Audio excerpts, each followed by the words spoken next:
पुणे के केतन अग्रवाल हत्या मामले ने सबको चौंका दिया है।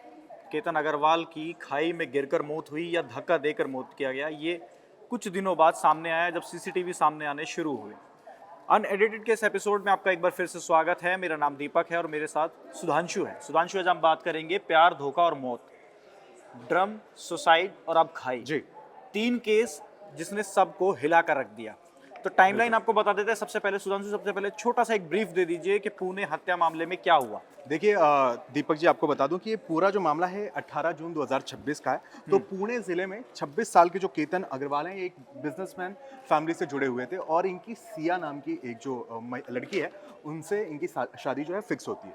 फिर इनके रिसेप्शन भी होती है, शादी की फिर तैयारियां शुरू हो जाती हैं और ये दोनों जो क्या है पहले बाली की ट्रिप के लिए प्लान करते हैं। हालांकि किसी वजह से जो है केतन का वीज़ा नहीं लग पाता है और वो कैंसिल हो जाता है, जिसके बाद ये दोनों प्लान करते हैं कि ये लोनावला के एक फोर्ट पर जाएंगे और उस फोर्ट का नाम था उस फोर्ट का नाम है लोगढ़ फोर्ट। तो लोगढ़ फोर्ट के पास जाते हैं और वहाँ पर ट्रैकिंग के लिए जाते हैं और इसी दौरान जो है सिया और केतन दोनों जा रहे होते हैं और अचानक से एक ऐसी खबर आती है जिसके बाद कि केतन जो है उसकी एक ट्रैकिंग एक्सीडेंट में मौत हो गई है। मतलब खाई में गिरने से मौत हो गई है। शुरुआत में सुधांशु यही बताया जा रहा था, क्योंकि 18 जून की ये घटना थी जी। तो शुरुआती दौर में ये खबर सामने आई कि केतन जो है ट्रैकिंग करते समय उनका पैर फिसला और वो खाई में गिर गए। तो वो अपनी मंगेतर जो है सिया के साथ जा रहे होते हैं और मैं उस स्टोरी को पूरा कंटिन्यू करता हूँ दीपक जी। तो थोड़े दिन के बाद ये इन्वेस्टिगेशन होती है, पुलिस को भी ये चीज़ नहीं पचती है और फिर जब इस पूरी वारदात को देखा जाता है और फिर तफ्तीश होती है बड़ी बारीकी से, जिसके बाद सीसीटीवी फुटेजेस भी सामने आते हैं, तो उसमें एक ऐसा इंसान होता है जो कि उसमें एक सस्पेक्ट पाया जाता है और जो होता है सिया का एक बॉयफ्रेंड चेतन चौधरी करके नाम है जिनका सामने आया। अब हम आपको टाइमलाइन दिखाते हैं और उस टाइमलाइन के जरिए हम आपको बताते हैं तीन वो केस और पूरी टाइमलाइन, किस दिन घटना हुई, गिरफ्तारी कब हुई और बेल का क्या स्टेटस है। केतन अग्रवाल हत्या मामला जो अभी ताजा हुआ वो 18 जून 2026 की घटना है। 23 जून 2026 को गिरफ्तारी हुई। बेल की स्थिति अभी तक बेल की पुष्टि नहीं की गई है। सुधांशु, 24 जून को पुलिस ने दावा किया कि हत्या पूर्व नियोजित थी और इससे पहले भी कथित रूप से कई बार असफल प्रयास किए गए थे। यानी कि सिया ने कई बार कोशिश की कि केतन अग्रवाल की जान चली जाए या हत्या हो जाए। जैसे मैंने आपको एक वाकया बताया कि इनके जो है बाली के लिए पासपोर्ट भी लगा था, तो बाली का जो पासपोर्ट था वो भी रहस्यमय तरीके से जो है वो गायब हो गया। जिसके बाद ये भी हो सकता है कि ये प्लान, जो कि ये जो हम केस पढ़ रहे हैं तो उस हिसाब से ये असेसमेंट कर रहे हैं कि हो सकता है कि वो पासपोर्ट जानबूझकर गायब किया गया और फिर ये एक पूरी सुनियोजित तरीके से एक पूरा प्लानिंग किया गया था। जिसके बाद उन्हें लोनावला के एक फोर्ट पर लेके जाया जाता है जहां पर सिया का जो बॉयफ्रेंड है और फिर वो उनको धक्का दे देता है और सीसीटीवी फुटेज भी जो है खंगाली जाती है, जिसके बाद से सस्पेक्ट के ऊपर ये होता है और सिया का इसके बाद जो है बयान आएगा। और इनके फैमिली का बयान बता दूं तो केतन के फैमिली का बयान ये है, उनके पिताजी ने ये कहा था कि अगर आपको शादी नहीं करनी थी तो आप पहले ही बता देते, लेकिन बेटे को मारने की क्या जरूरत है। मतलब लगभग सुधांशु वही थ्योरी जो हम पिछले 3 केस में देखते हुए हैं। अब दूसरे केस की तरफ बढ़ते हैं, थोड़ा पीछे आपको ले जाते हैं। मेरठ ब्लू ड्रम हत्याकांड, जहां से सुर्खियों में आया और इस तरह की खबरें चलनी सामने आई। सुधांशु, अगर हम आपको बताएं कि 4 मार्च 2025 ये घटना थी, डेट जिसमें पूर्व मर्चेंट नेवी कर्मचारी सौरभ राजपूत की हत्या, उसकी पत्नी आरोपी, जो उसकी पत्नी है आरोपी मुस्कान रस्तोगी और उसके प्रेमी साहिल शुक्ला। पुलिस के अनुसार हत्या के बाद शव के टुकड़े कर सीमेंटेड ड्रम में भर दिया गया, नीले ड्रम में छिपाया गया, जिसकी वजह से सुधांशु सोशल मीडिया और बाकी प्लेटफॉर्म पर नीला ड्रम जो था काफी सुर्खियों में आया कि इस तरह की हत्याएं भी की जा रही हैं। अब हम बात आगे चलते हैं 18 मार्च की। देखिए 17 मार्च की अगर हम बात करें, 17 मार्च 2025 लगभग मामला सार्वजनिक रूप से सामने आया और पुलिस तक पहुंचा। 18 मार्च हम आपको बता दें, 18 मार्च वो दिन था जब मुस्कान और साहिल को गिरफ्तार किया गया और दोनों को अदालत में पेश 19 तारीख को किया गया। सुधांशु, अगर 12 मई की अगर हम बात करें तो पुलिस ने चार्जशीट दाखिल कर ली थी। 2025 और 26 सुनवाई जारी है। आरोपी नियमित रूप से अदालत में पेश किए जा रहे हैं, लेकिन बेल की पुष्टि अभी भी नहीं की गई। बेल किसी को नहीं मिली इस केस में। सुधांशु, तो मैं आपको बता दूं कि इस पूरे केस का मैं एक छोटा सा एक्सप्लेनेशन दे देता हूं आपको दीपक जी। तो जो हमारे व्यूअर्स हैं उनके लिए भी थोड़ा इजी रहेगा कि उस दौरान क्या हुआ था। तो मेरठ में जो ये केस हुआ था, तो इसमें पूर्व नेवी के जो ऑफिसर हैं और वो उनकी जो है लगातार संदिग्ध मौत हो जाती है और इसके अंदर उनकी वाइफ जो मुस्कान रस्तोगी है, उनके बाहर रिलेशंस भी पाए जाते हैं। तो जो जब वो ये पाया जाता है कि उनका जो ब्लू ड्रम के अंदर जो है वो कई दिनों से गायब थे। फिर उसके बाद ये देखा जाता है कि उनके घर से एक स्मेल आ रही है। मुस्कान जो है फिर उस ड्रम की फिर पूरी तफ्तीश की जाती है, फिर वहाँ पर जो है टीम पहुँचती है और वो फिर वीडियोस हमारे सामने आए थे सुधांशु, तो हमने देखा कि नीले ड्रम को खोद खोद के निकाला गया क्योंकि बिल्कुल सीमेंटेड था। सीमेंटेड था और ये पूरा इस तरीके की प्लानिंग की गई थी कि बॉडी को पहले कट किया गया था, कई टुकड़ों में काटा गया था, फिर जिसके बाद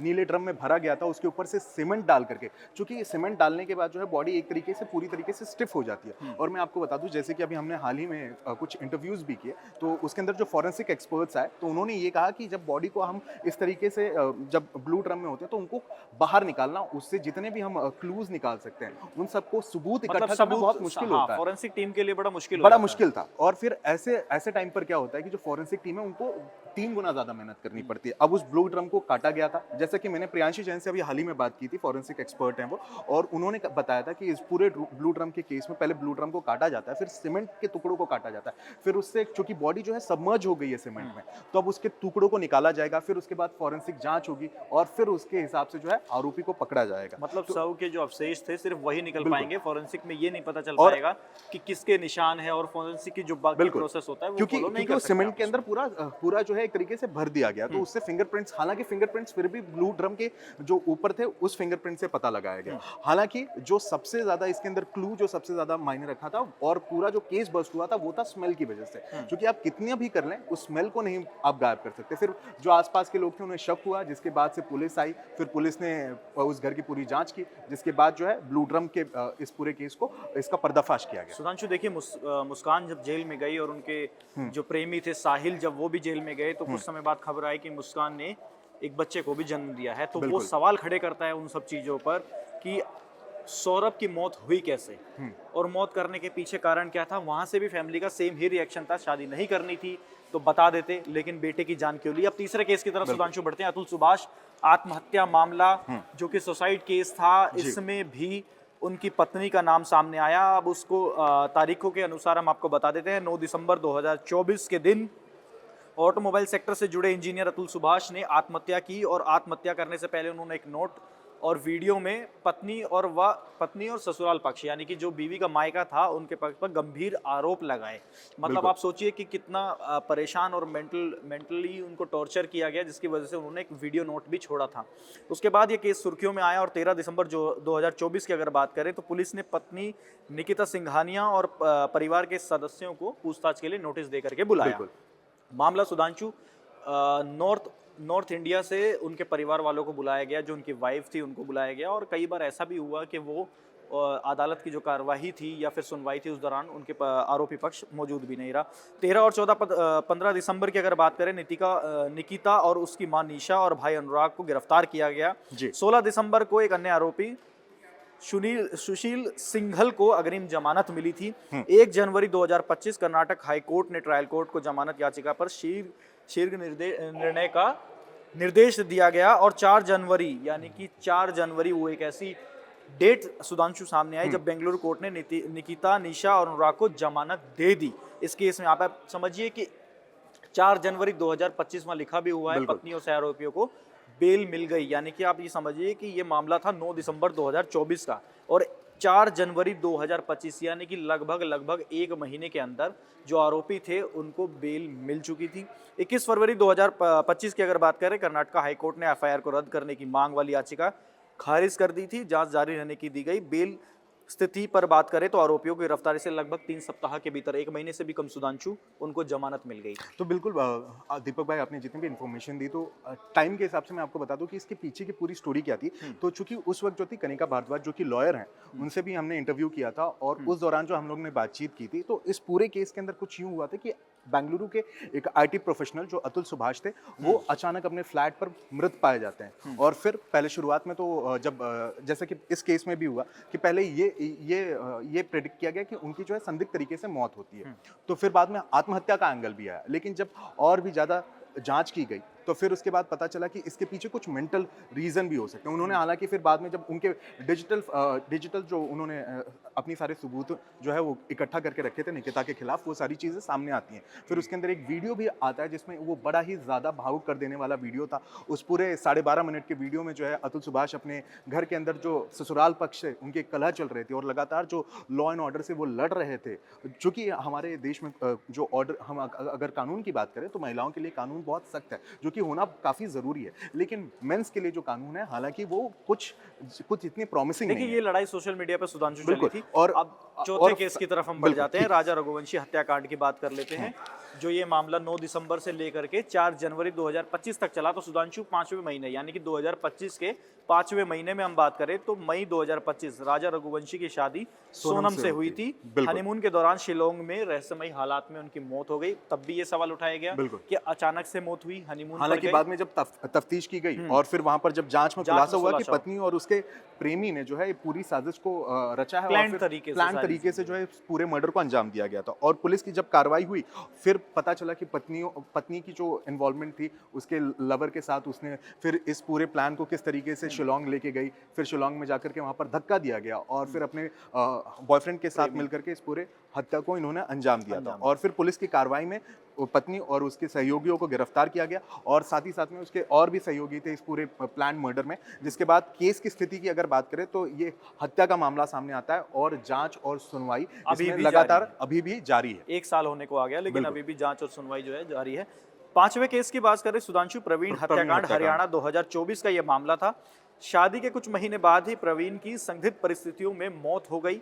परिवार का आरोप था कि पत्नी और उसके प्रेमी ने मिलकर हत्या की साजिश की है। यानी कि लगभग 2025 से 1 साल पहले की बात है। सेम ये सारे दीपक जी, अगर हम लोग देखें इस पूरे केस में तो सब में यही पैटर्न होता है कि शुरुआत में जो है, जैसे कि अगर कहीं पे खाई में मार दिया गया, जैसे शिलोंग वाला केस था, तो उसके अंदर और इस वाले केस के अंदर भी काफी ज्यादा समानता है कि उसको पहले धक्का दिया जाता है उसके लवर के द्वारा और फिर दोनों के बीच में, अगर मेरे को एक चीज समझ में नहीं आई कि अगर केमिस्ट्री अगर आपकी नहीं बन पा रही तो आप पहले से इन्फॉर्म कर दें। इस चीज में कितनी आसानी है कि आप पहले से इन्फॉर्म कर दें कि मुझे आपसे कोई प्रेम नहीं है, मुझे किसी और के साथ प्रेम है। हम इसको इतना सिंपल एंड तरीके से अगर किसी के घर के किसी बच्चे को अगर जान चली जाए तो वो बहुत ही दुखद होता है। आगे बात करें सुधांशु, सबूत क्या मिले? सबूत कॉल रिकॉर्ड्स, चैट्स और लोकेशन डेटा, बहुत सारी, ये बहुत अहम सबूत था जो पुलिस के हाथ लगा, जिसकी वजह से पता चल पाया कि पत्नी ने अपने प्रेमी के साथ मिलकर अपने पति की हत्या कर दी। इन सारे केसेस में दीपक जी अगर हम देखें तो सबूत जो है लगातार डिजिटल फुटप्रिंट्स ही रहे। डिजिटल फुटप्रिंट्स के ही आधार पे इन सारे केसेस के अंदर जो है खुलासे हुए और उनकी जो भी आरोपी था उसे पहुंचाया गया है सही। उनको अगर आरोपी है तो उसको सही तरीके से जेल में भी पहुंचाया गया। गिरफ्तारी बात करें तो तरीके से पत्नी और प्रेमी पकड़े गए थे। इस वाले केस में भी पत्नी और प्रेमी पकड़े गए। अगर केस स्टेटस की बात करें तो चार्जशीट दाखिल है और ट्रायल चल रहा है। बिल्कुल सुधांशु, अब अगले कुछ केसेस आप बताइए जो आप बताना चाहते हैं कि कुछ और भी केसेस आपके पास थे। तो मेरठ वाला, जैसे कि हमने बात की, सौरभ राजपूत वाली केस की बात की थी और इसके ऊपर बेंगलुरु के आईटी प्रोफेशनल की बात करें हमने।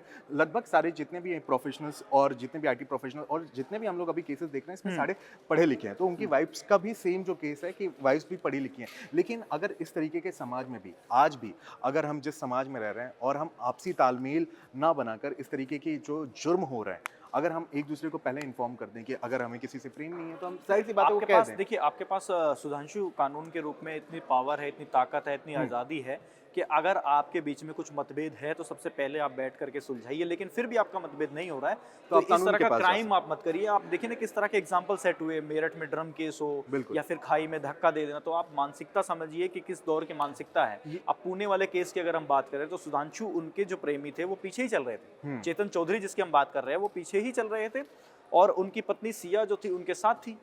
अब उनके बाद ये आरोप लगा दिया गया पहले कि अचानक पैर फिसल जाने की वजह से हत्या हुई, फिर उसके बाद वो धीरे धीरे केस स्टडी आती है, बाहर निकलती है। तो लगभग हमने आपको 5 ऐसे केस बताए जिसमें पैटर्न जो लगभग सेम था और केस भी लगभग सेम निकला। बिल्कुल, जो थर्ड एंगल निकल करके आया वो भी सेम ही। लेकिन केस स्टेटस क्या था? सिर्फ और सिर्फ अतुल सुभाष जो आत्महत्या वाला मामला था, सिर्फ उसी में ही आरोपियों को 3 सप्ताह के भीतर बेल मिल गई। बाकी केस अभी भी ट्रायल मोड पर है और आरोपियों को किसी तरह की कोई बेल मिली नहीं है, गिरफ्तारी है। अब इस पुणे वाले केस में आगे क्या होता है, क्या निकल करके आता है, पूरी टाइमलाइन हमने आपको बताई इस केस में, जैसे जैसे अपडेट्स होंगे वो हम आपको बताते रहेंगे।